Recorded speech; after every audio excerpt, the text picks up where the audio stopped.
Welcome back, everyone. After a chilly January, this February is getting started very warm. I don't think we need to tell anybody about that. Just go outside and feel for yourself. But Chief Meteorologist Bannin is here to put those numbers into some perspective for us. Yeah, well, I'll preface this by saying I know we're only a few days into February. This does not mean that we're going to be this warm the rest of the month, but we can at least look at this very warm start and put the numbers into perspective. These are the high temperatures so far this month. Today's high has not officially come in yet, so this was the high as of 7 this morning. But if you look at the first 5 days of the month and ignore today, you can see 70s and 80s. And where we should be, mid-60s. And in fact, I did some digging and I calculated the numbers here and compared the first 5 days of February with all the other years of record in Austin that go back to the late 1800s. And it's our second warmest start to February on record, with the warmest start being all the way back in 1911.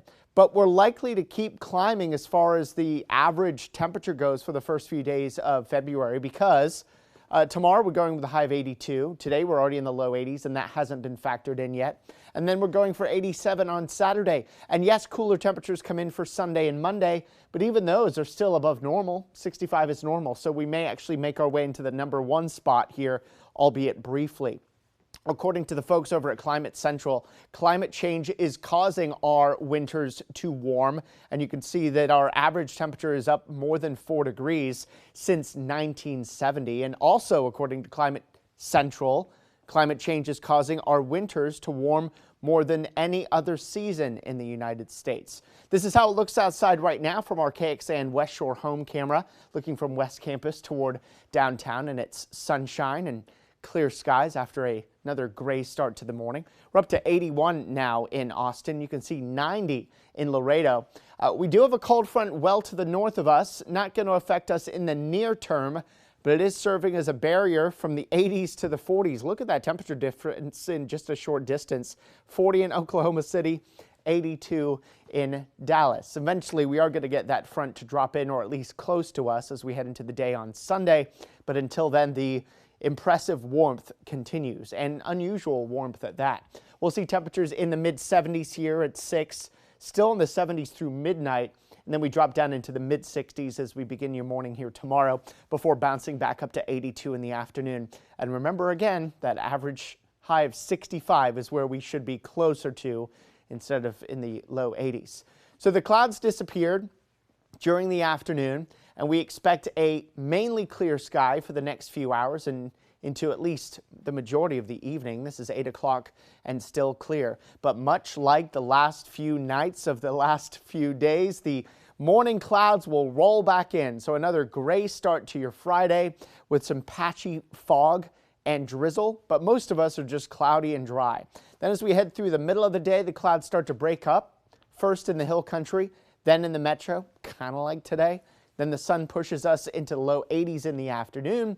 And you guessed it, we get into your Friday night and Saturday morning and the clouds come back again. But these clouds on Saturday should give way to sunshine perhaps a little more quickly, and temperatures should be even warmer on Saturday, bordering on records, by the way. We'll go with 65 then tonight, and our day tomorrow, 82, which is roughly where we'll end up here today when we get our final and official numbers in. Still a bit of a breeze out of the south at 5 to 15 miles per hour. So here's your weekend. Clouds giving way to sunshine on Saturday. 87 would tie the record high. Then a cold front drops in into Sunday morning. The front may not fully clear central Texas, but its in the vicinity of central Texas should give us some extra clouds, which should knock our temperatures down to what we're thinking will be 75. Then we start talking about rain chances beyond the weekend. Some low rain chances late Monday, higher chances of at least some scattered showers and storms Tuesday, Wednesday, and then those rain chances drop off as we get into Thursday. Still doesn't look like a lot of rain over the next week, but a 1/4 inch to an inch for most of us. Those amounts drop off the farther west and south you are. I do think areas well to our northeast will end up with much higher rainfall amounts. You can also see that the temperatures gradually come down too, from 87 Saturday to 75 Sunday. More clouds with showers Monday push us in the 60s, and we stay in the 60s until next Thursday when we're only in the 50s.